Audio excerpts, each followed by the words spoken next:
Hai teman-teman, kalau kalian suka cerita-cerita seru yang diangkat dari novel, penuh emosi dan imajinasi, jangan cuma nonton doang ya. Klik tombol subscribe sekarang juga, dan bantu share ke teman-teman kalian yang suka dengerin cerita. Dukung terus Grata Suara biar makin semangat berkarya dan menghadirkan kisah-kisah keren lainnya. Demi keberlangsungan rumah tangga, aku diminta istriku belajar dari ibu mertuaku. Halo, sahabat Grata Suara. Kali ini ada kisah menarik nih. Jangan lupa bantu tembusin target admin sampai 250 like, ya, agar admin lebih semangat. Kisah ini akan membuat terkejut dan berpikir tentang hubungan sumbang. Rahasia antara seorang menantu pekerja pabrik dan ibu kandung dari istrinya, alias ibu mertuanya sendiri. Di mana hal yang seharusnya tidak terjadi, awalnya merupakan ide dan saran dari istrinya sendiri. Ya, kalian tidak salah dengar. Sang istri justru mengizinkan sang suami untuk bersama dengan ibu mertua. Loh, kok bisa gitu? Penasaran? Enggak sih? Coba absen dulu di kolom komentar. Sahabat Grata Suara Channel, asalnya dari kota mana aja nih? Kalau sudah, mari simak video ceritanya sampai selesai. Tapi, sebelum mulai ceritanya, mari perkenalkan dengan tokoh utama dalam kisah ini. Tapi, semua nama akan disamarkan demi privasi. Ada sebuah kenangan yang sangat kesal, tapi juga sangat berkesan dalam hidup ini. Dan bila saja kenangan itu bisa kuulang, mungkin aku akan dengan senang hati menjalaninya. Lagi, kenangan pertama kalinya dari ibu mertuaku yang hingga kini masih membekas di hati. Sebelumnya, perkenalkan namaku Reza. Usiaku 29 tahun, dan sudah beristri seorang wanita cantik berusia 26 tahun, bernama Yani. Selain berwajah cantik jelita, Yani juga dianugerahi dengan postur yang menarik. Kami sudah 5 tahun menjalani rumah tangga, namun belum juga dikaruniai seorang momongan. Sebenarnya, aku terlahir dari keluarga kaya raya. Hanya saja, semua kekayaan itu adalah milik ayahku, yang merupakan pemilik mebel ternama di kotaku. Namun, meskipun aku tidak bisa mewarisi harta kekayaan ayahku, aku cukup bersyukur bisa mewarisi ketampanan beliau. Selama ini, aku selalu dianggap menang soal tampang. Sebagai anak keturunan Cina dan Sunda, aku memiliki kulit putih, mata sipit, dan hidung yang mancung ke belakang.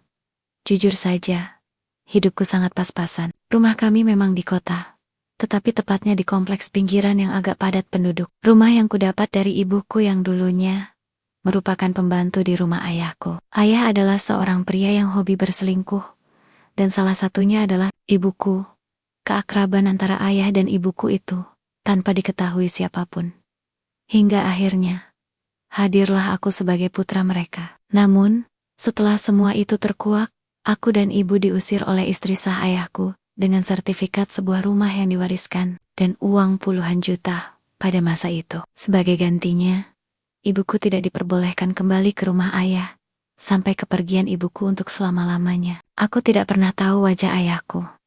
Saat ini, aku bekerja sebagai buruh di sebuah pabrik di dekat rumahku. Meski begitu, aku sangat bersyukur bisa mewarisi rumah peninggalan ibu yang letaknya strategis. Dan tentunya, aku tidak perlu memikirkan biaya pembuatan rumah yang begitu mahal. Istriku, Yani, berasal dari satu komplek, tidak jauh dari rumahku. Dia juga dari keluarga yang sederhana, dan ayah Yani meninggal sekitar 10 tahun yang lalu. Ibu Yani bernama Tina, atau yang lebih akrab dipanggil Bu Titin. Beliau sudah berusia 57 tahun, alias setengah baya, atau STW. Ibunya sendiri menjanda dengan 2 anak. Tapi menurutku, beliau masih cukup menarik dengan postur yang lebih-lebih yang diturunkannya kepada istriku. Dan ada Nining yang merupakan kakak iparku. Kakak iparku itu sudah berkeluarga juga, tetapi sudah 12 tahun tak kunjung dikaruniai momongan. Mereka tinggal mengontrak bersama ibu mertuaku. Selama mengontrak, kehidupan keluarga mereka sepenuhnya aku dan istriku yang membiayainya. Kontrakan rumah mereka dan sebagai gantinya untuk makan sehari-hari, ibu mertuakulah yang memasaknya. Mbak Nining yang notabene anak pertama keluarga, tak sanggup membayar uang kontrakan, karena kehidupannya yang juga pas-pasan. Suaminya bekerja sebagai kuli bangunan dan terkadang, jika mendapat hasil agak banyak, dia membantu membeli beras untuk kami semua. Tapi, itu pun jarang sekali. Aku tidak pernah menyalahkan Mas Karyo, karena aku tahu, tidak mudah mencari nafkah pada masa sekarang tanpa orang dalam. Aku tidak keberatan menanggung kehidupan keluarga istriku.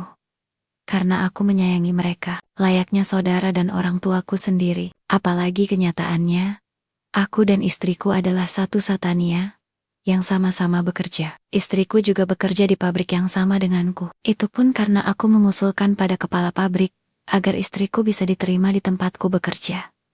Sementara dalam hal nafkah batin, jujur saja, aku bukan pria yang dapat menguasai hal itu. Dalam hidupku, aku baru pertama kali ngemprut saat di malam pertama bersama istriku. Dan semula tampaknya Yani merasa senang dengan hasil ngemprutanku. Namun, semakin lama justru istriku menuntut lebih sering padaku. Hampir setiap ada waktu, dia bahkan sampai aku tak bisa mewujudkannya dengan alasan lelah. Namun, Yani tak pernah putus asa. Dia berusaha menciptakan semangat kerja untukku, meskipun pada akhirnya hasilnya tetap sama.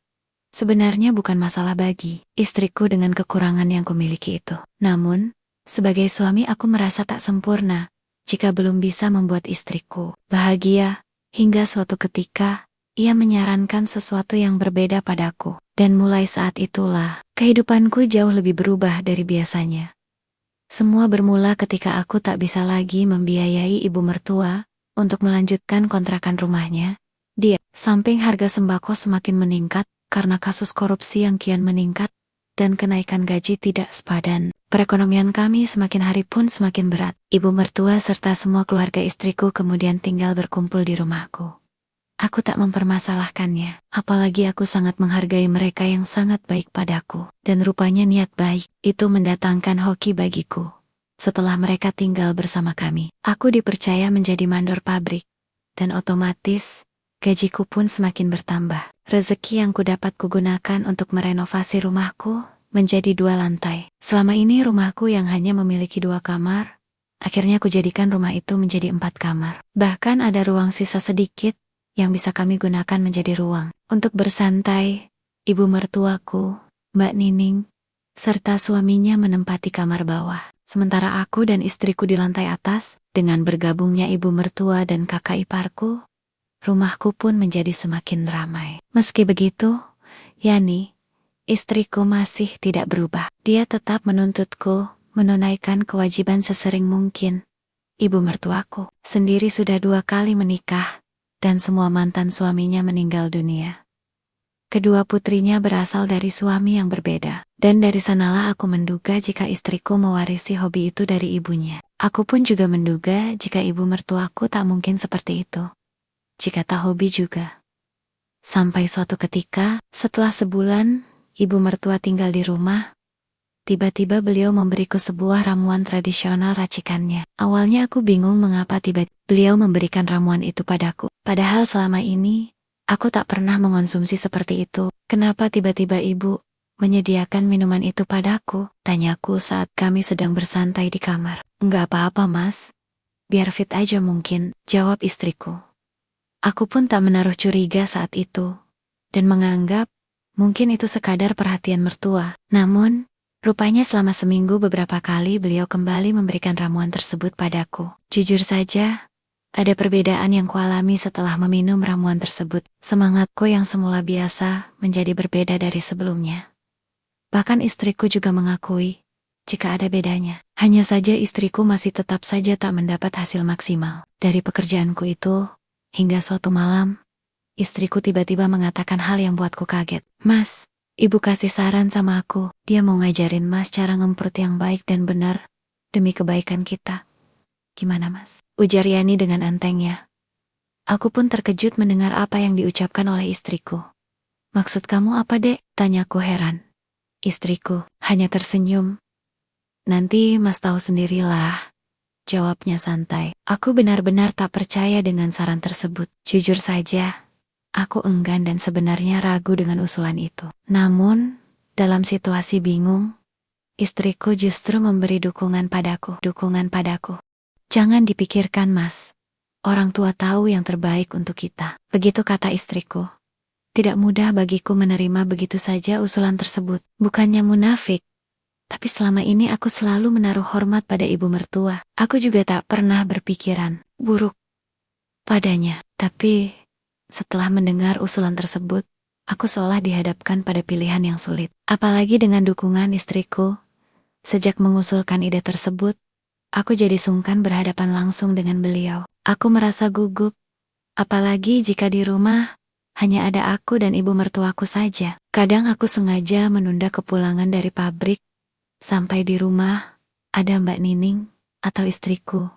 Sampai pada akhirnya, mau tak mau aku pun mengiyakan usulan tersebut karena istriku mengancam akan berpisah jika tak kunjung ada perubahan padaku.